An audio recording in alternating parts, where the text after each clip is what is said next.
ವಿರೋಧಿಗಳಿಗೆ ಶೋಭಾ ಕರಂದ್ಲಾಜೆ ಕೌಂಟರ್ನ ನೀಡ್ತಾ ಇದ್ದಾರೆ. ಚಿಕ್ಕಮಗಳೂರಿನಲ್ಲಿ ಸಾಕಷ್ಟು ಅಭಿವೃದ್ಧಿ ಕೆಲಸ ಆಗಿದೆ, ಆದರೂ ಕೂಡ ಕೆಲವರು ನನ್ನ ವಿರುದ್ಧ ಪ್ರಾಯೋಜಿತವಾಗಿ ಒಂದು ವಿರೋಧವನ್ನು ಮಾಡಿದ್ರು. ಅವರು ಕೂಡ ಟಿಕೆಟ್ ಪಡೆಯೋದ್ರಲ್ಲಿ ವಿಫಲ ಆಗಿದ್ದಾರೆ ಅಂತ ಪರೋಕ್ಷವಾಗಿ ಟಾಂಗನ್ನು ಕೊಟ್ಟಿದ್ದಾರೆ. ಇನ್ನು ಇದೇ ವಿಚಾರಕ್ಕೆ ಮುಂದುವರೆದು ಮಾತನಾಡಿ, ಇನ್ನಾದರೂ ವಿರೋಧ ಮಾಡುವವರು ಪಾಠ ಕಲಿಬೇಕು, ಇನ್ನು ಬೆಂಗಳೂರಿಗೆ ತರಬೇಕು ಅನ್ನೋದು ವರಿಷ್ಠರ ನಿರ್ಧಾರ ಆಗಿತ್ತು, ನಾನೇನು ಕೂಡ ಕೇಳಿರಲಿಲ್ಲ. ಕಳೆದ ಬಾರಿಯೂ ಕೂಡ ಗೋ ಬ್ಯಾಕ್ ಅಂತ ಅನೇಕರು ಅಭಿಯಾನವನ್ನು ಮಾಡಿದ್ರು, ಆದರೂ 3 ಲಕ್ಷಗಳ ಮತಗಳ ಅಂತರದಿಂದ ಗೆದ್ದಿದ್ದೆ ಅನ್ನುವಂಥ ಮಾತನ್ನು ಶೋಭಾ ಈಗ ಹೇಳ್ತಾ ಇದ್ದಾರೆ. ನನ್ನ ಓಡಾಟಕ್ಕೆ, ನನ್ನ ಶ್ರಮಕ್ಕೆ ನಿಜವಾಗ್ಲೂ ನಮ್ಮ ನಾಯಕರು ನನ್ನ ಜೊತೆಯಾಗಿ ನಿಂತು ನನಗೆ ಬೆಂಗಳೂರು ಉತ್ತರದಲ್ಲಿ, ಮೊದಲು ನಾನು ಇಲ್ಲಿ MLA ಆಗಿದ್ದೆ, ಯಶವಂತಪುರದಲ್ಲಿ MLA ಆಗಿ ಇಲ್ಲಿ ಮಂತ್ರಿ ಆಗಿದ್ದೆ. ಸಾಕಷ್ಟು ಅಭಿವೃದ್ಧಿ ಕೆಲಸವನ್ನ ಯಶವಂತಪುರದಲ್ಲಿ ನಾವು ಮಾಡಿದ್ವಿ.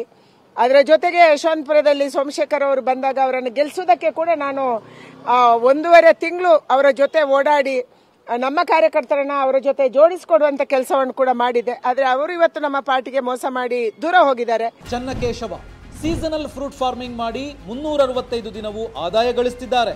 ನೀವು ಕೂಡ ಅವರಿಂದ ಕಲಿಬೇಕಾ? ಅವ್ರ ಜೊತೆ ವಿಡಿಯೋ ಕಾಲ್ ನಲ್ಲಿ ಮಾತಾಡಬೇಕಾ? ಈಗಲೇ ಫ್ರೀಡಮ್ ಆಪ್ ಡೌನ್ಲೋಡ್ ಮಾಡಿ.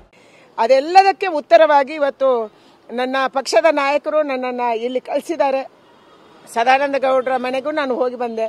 ನನಗೆ ವಿಶ್ವಾಸ ಇದೆ, ಎಲ್ಲರ ನೇತೃತ್ವದಲ್ಲಿ ಸನ್ಮಾನ್ಯ ಯಡಿಯೂರಪ್ಪನವರು, ಸನ್ಮಾನ್ಯ ಸದಾನಂದ ಗೌಡರು, ನಮ್ಮ ಹಿರಿಯರು ಯಾರ್ಯಾರು ಭಾರತೀಯ ಜನತಾ ಪಾರ್ಟಿಯನ್ನ ಕರ್ನಾಟಕದಲ್ಲಿ ಬೆಳೆಸಿದ್ರು ಮತ್ತು ಕಟ್ಟಿದ್ರು, ಅವರೆಲ್ಲರ ಆಶೀರ್ವಾದ ನನ್ನ ಜೊತೆಗಿದೆ. ಯಾಕಂದ್ರೆ ರಾಜ್ಯದಲ್ಲಿದ್ದಾಗಲೂ ನಾನು ಒಳ್ಳೆ ಕೆಲಸ ಮಾಡುವಂತ ಪ್ರಯತ್ನ ಮಾಡಿದ್ದೀನಿ, ಕೇಂದ್ರಕ್ಕೆ ಕಳಿಸಿದಾಗ್ಲೂ ನನ್ನ ಶಕ್ತಿ ಮೀರಿ ಪ್ರಯತ್ನ ಮಾಡಿದ್ದೀನಿ. ಅದಕ್ಕೆ ಅವರೆಲ್ಲರ ಆಶೀರ್ವಾದ ಇದೆ ಅನ್ನುವಂತ ವಿಶ್ವಾಸ ನಂಗಿದೆ.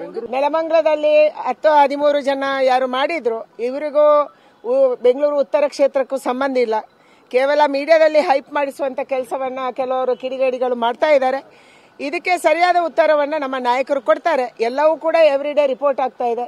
ದೆಹಲಿ ನಾಯಕರು ಏನು ಮಾಡಬೇಕು ಅದನ್ನು ಮಾಡ್ತಾರೆ. ಯಾರು ಮಾಡಿಸ್ತಾ ಇದ್ದಾರೆ ಅವರಿಗೆ ಕೂಡ ಸರಿಯಾದ ರೀತಿಯಲ್ಲಿ ಬರುವಂತ ದಿನದಲ್ಲಿ ಪಾಠ ಕಲಿಸುವುದನ್ನು ನಮ್ಮ ನಾಯಕರು ಮಾಡ್ತಾರೆ ಅನ್ನುವಂತ ವಿಶ್ವಾಸ ಇದೆ. ಇವತ್ತು ಉಡುಪಿ ಚಿಕ್ಕಮಗಳೂರು ಜಿಲ್ಲೆಯಲ್ಲಿ ಬಹಳ ದೊಡ್ಡ ಪ್ರಮಾಣದ ಅಭಿವೃದ್ಧಿ ಕೆಲಸ ಆಗಿದೆ. ಆದರೆ ಅದನ್ನು ಕೂಡ ಪರಿಗಣಿಸದೆ ಕೆಲವರು ವಿರೋಧ ಮಾಡಿದನ್ನು ಕೂಡ ನಾವು ಕಂಡಿದ್ದೀವಿ. ಕೇವಲ ಒಂದು ಪ್ರಾಯೋಜಿತ ಗುಂಪು ತಮಗೆ ಟಿಕೆಟ್ ಬೇಕು ಅನ್ನುವಂಥ ಕಾರಣಕ್ಕಾಗಿ ಅಲ್ಲಿ ವಿರೋಧ ಮಾಡುವುದನ್ನ ಮಾಡಿಸಿದ್ರು. ಆದರೆ ಅವರು ಯಾರು ಯಶಸ್ವಿ ಆಗಲಿಲ್ಲ. ಯಾವ ಉದ್ದೇಶದಿಂದ ಅವರು ವಿರೋಧವನ್ನು ಮಾಡಿಸಿದ್ರು ಅವರು ಟಿಕೆಟ್ ತರಕ್ಕಾಗಿಲ್ಲ. ಯಾಕಂದರೆ ನಮ್ಮ ಪಕ್ಷದಲ್ಲಿ ಈ ರೀತಿ ಪಕ್ಷ ವಿರೋಧಿ ಮಾಡುವವರಿಗೆ, ಗಲಭೆ ಎಬ್ಬಿಸುವವರಿಗೆ, ದೂಷಣೆ ಮಾಡುವವರಿಗೆ, ಅವಮಾನ ಮಾಡುವವರಿಗೆ ಟಿಕೆಟ್ ಕೊಡಲ್ಲ ಮತ್ತು ಪಕ್ಷ ಪರಿಗಣಿಸಲ್ಲ ಅನ್ನುವಂಥದ್ದು ನನ್ನ ಉದಾಹರಣೆಯಿಂದ ಸಾಬೀತಾಗಿದೆ. ಇನ್ನಾದರೂ ನಮ್ಮ ನಾಯಕರು ಯಾರ್ಯಾರು ಇದನ್ನು ಮಾಡಿಸಿದ್ದಾರೆ, ಮಾಡೋರು ಇದ್ದಾರೆ, ಅವರು ಪಾಠ ಕಲಿಬೇಕು. ಭಾರತೀಯ ಜನತಾ ಪಾರ್ಟಿ ಒಂದು ಶಿಸ್ತಿನ ಪಾರ್ಟಿ. ನರೇಂದ್ರ ಮೋದಿ ಅಂತ ನಾಯಕತ್ವ, ಅಮಿತ್ ಶಾ ಮತ್ತು ನಡ್ಡಾ ಅವರಂತ ನಾಯಕತ್ವದಲ್ಲಿ ಈ ರೀತಿ ಪಕ್ಷಕ್ಕೆ ಅವಮಾನ ಮಾಡುವವರಿಗೆ, ಪಕ್ಷದ ನಾಯಕತ್ವಕ್ಕೆ ಅವಮಾನ ಮಾಡುವವರಿಗೆ ಮನೆ ಹಾಕೋದಿಲ್ಲ ಅನ್ನುವಂಥದ್ದನ್ನ ಇವತ್ತು ನಮ್ಮ ನಾಯಕರು ತೋರಿಸಿಕೊಟ್ಟಿದ್ದಾರೆ. ನನಗೆ ಆನಂದ ಆಗಿದೆ.